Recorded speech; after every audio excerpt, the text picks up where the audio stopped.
What's going on YouTube? Centex Collector here with another 3D printed project completed. This time the Swampmasher from 1988 in classified scale. Here is the OG. This was model designed by Cannibal869 on Thingiverse. But just so you can see the size comparisons here. All the decals were done by me. So he did a really good job. The hardest thing for me was matching the color of the body. So as you can see, I went with a little lighter. So all this is done in bamboo filament. So the body color is apple green, which obviously is a little bit lighter. Not too bad, but I felt like I stick with the bamboo green color for like dreadnought vehicles. I wanted to test out this apple green. It's pretty close. There's a mistletoe green. Maybe it would have been closer on part of this. Dark green, matte would have been way too dark. This purple is pretty spot on. This is indigo purple basic. So that was pretty spot on. And then the biggest thing, this I was struggling with because it looks kind of like a dark gray or a charcoal or a slate, like a gray black or a dark gray. So I just went ahead and did all these colors in black. And then the decals I did and design myself on here. And I'll put up here how much like filament and print hours. But it wasn't too bad for this. There wasn't a whole lot of parts. Because there's basically just 3 colors. We had the apple green, the purple. These missiles actually come out. So you got 2 missiles. And then what he did is he did 2 halves. And then you just glue it and put those missiles together. And then this piece here, actually it's got a tilting mechanism there. So it doesn't matter if you won't see it. But you can see here this actually moves. So functionality like the original. And this one actually has more movement I can see here. But you got movement here so we could actually basically pop it up and prop it up and shoot the missiles.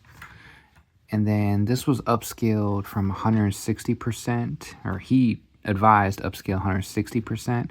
But if you're gonna do bigger figures, this Mercer, obviously they did Mercer too small, but if you do like a gung-ho or a bigger figure, you probably want to do this like 165%.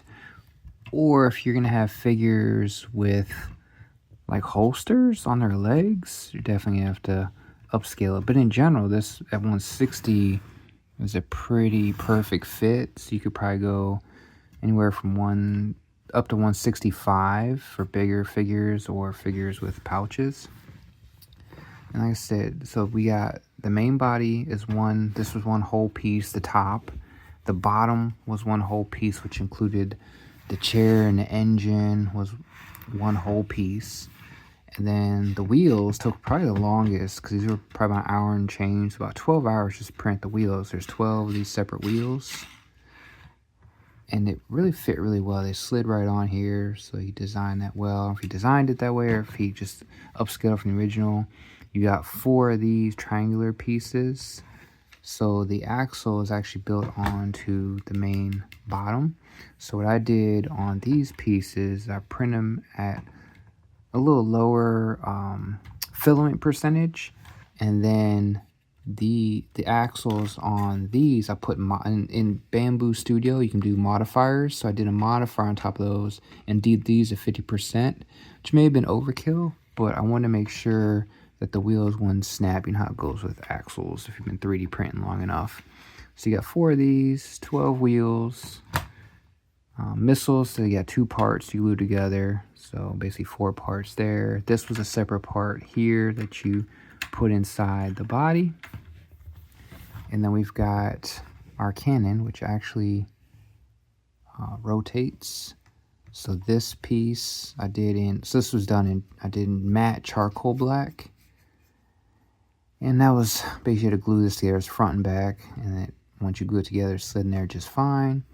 And then this cannon, you have this front Gatling piece, and then there's two pieces here, which I did in purple like the original. So you glue this into these two pieces, and then you slide this into that. So that worked really well. This is a separate piece for this exhaust, rear exhaust, or whatever you want to call it. And then we've got, I kind of struggled with the back roll bar. I was going to do in black, but I was like, I'll just do it like the original. So I did it in purple like the original. And I probably should have done foot pegs. I wasn't thinking. I probably should go back and add foot pegs, but I probably should have put foot pegs on there. That would have been good, because then I could have put, now that I know the trick of modifiers, I could have put these foot pegs and put like 50 to 85% modifiers on the foot pegs, but whatever. And it's got the hook there. So this was a separate piece. Like I said, not a whole lot of parts. The main thing is just the wheels to add. And this thing came out, really digging how this came out, because, you know, I had this vehicle as a kid. Then this is probably one of the first vehicles I bought when I got back into vintage IROB back in probably 03 off eBay. I've been on eBay now since like 03. So man, I feel old. 20 something years, 20 plus years on eBay. And then I've got the decals to match here. I made this one. The flag I've had for some other ones like polar bear and stuff. So it was easy just to, so I didn't even have to scale it down. It's the same one I used on the polar bear. And the G.I. Joe. It's the same one I used on, I think maybe the All Striker or something. But anyway, got that here. Got the G.I. Joe. So blended in really well. And yeah, that was it for decals. Because this one has this here on the steering column, but there's already like, he already had it there. It's hard to see on that camera view. I guess I could have painted it, maybe, but he's got there we go, on the steering column already. And I don't like putting all these stupid, like, danger stickers. I don't like doing all those. So I got the main stickers. But man, yeah, this thing's awesome. And I think you could really do a Dreadnought one of these, because obviously they're in the swamp. With these type of wheels, you could potentially do an Arctic version where I could do like black, white, and gray. Probably do a Night Force version, or you could do like a Python Patrol version, especially if you're good at painting.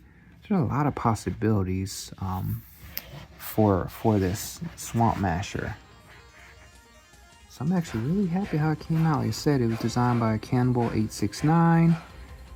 It's free on Thingiverse, so check out this design and the other ones. Like the Dark Lawns Evader came from Cannibal. He's got a bunch of designs on there, and he's on Coles 3D.